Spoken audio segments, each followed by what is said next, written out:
If you couldn't tell by the title and thumbnail, this is all you need to know about the latest FH6 money exploit. Here are the basics of what will be showcased in this video. Let's get into it. Let's get the obvious out of the way first. Is it bannable? Possibly. Until someone is banned for explicitly doing this, we won't know. Since it's an in-game mechanic, for example, credit farms or skill points, but at a much faster rate, and not an application that tampers with memory, like Luna or other tools. Now, it can be tracked by the game itself, how you obtain the credits or skill points, etc. If they decide to do something about this, I think they'll do it in this order. Nothing. Revert the progress if it was found that you used the exploit, patch the glitch, ban people. Disclaimer, as always, do this on your own. I do not guarantee that you are safe and that you will be safe, but it should be safer than adding money, cars, wheel spins, or save swapping. And now for probably the most asked question of them all on practically any Forza modding corner of the world. Console? Yes. Now let's get into how to recreate it and how to actually make it work. Also, a quick shout out to these two creators which I saw the videos from. Both are in vertical layout and the videos are... I don't know why they gave the address of the base as the estate. Yeah, links to their handles and said videos will be in the description. I can post the links directly because YouTube wants my ID, and yeah, you'll just have to copy and paste them manually. Another side note is that one of these videos can only be viewed if you're from US specifically. I don't know why, even with a paid VPN. You just can't access it. Also, by the time this video goes live, those videos might have been already deleted, in which case, no links.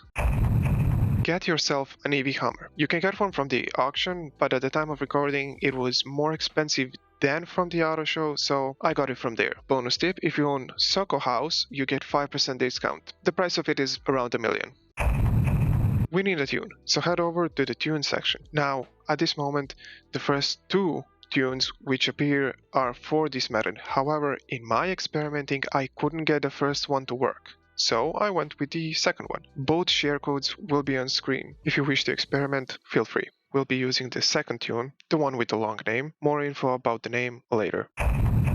Now that we have prepared the vehicle, we need a good location to do it at. I would suggest doing it on this road since it has more than enough space for it, and you aren't near the sea level. Higher chances of being under the map. Important, you need to be on asphalt for this to work. For this step, you need to be in manual for the gearbox in the difficulty options. Accelerate to about 55 kilometers, 34 miles for you Americans, maximum. Remember the name of the tune? That was kind of a lie. I tried doing it with the lower speeds, but it just did not work at all. After you have accelerated to set speed, shift to reverse and add around 10 to 14% throttle and keep holding it there until the car starts to have seizures.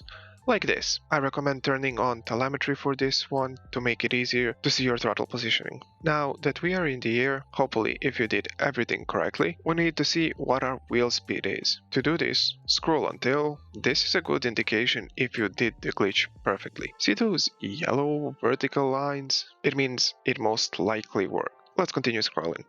We're here, and would you look at that? All 9s on the front wheels. This is exactly what we want to see. If you don't see all 9s, but instead something like this, you still executed the glitch successfully, but you won't get the same amount of credits, like not even close. Here's what I got for those values in the end. Yeah, not a lot. If you don't like that you've glitched, but not at max speed, and you think of resetting the car position, welcome to the black screen. Here, nothing happens and your only option is to close the game. If you are at max speed and you did everything correctly, the next step, simply start the game of Eliminator. The longer the process is, the more money you are likely going to get. Why? Our theory is that the game begins counting how much you've traveled in the Eliminator before you actually load into the game of Eliminator. And you're traveling at max speed the game can read. Yeah, you can see how you can get so much money in the end. Now, it really doesn't matter if you win or not. You can get eliminated by the zone or be the first and you'll still get a bunch of it if you did it correctly. So here's my best attempt on trying to get as high as possible.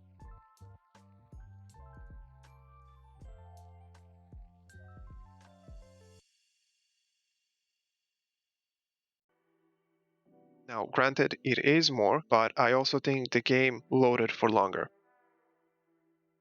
I think that would be all. If you have any more tips or tricks about this, feel free to share with others below. At first, I didn't think I'd be making this video, but after a few members wanted me to show how it's done, so yeah, here we are.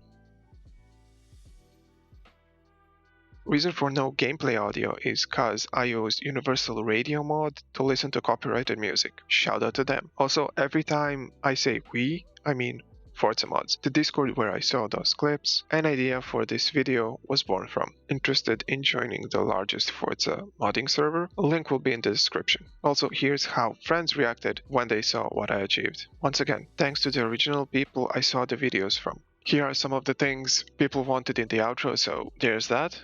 Hope you had a great day or night. Until next time, take care.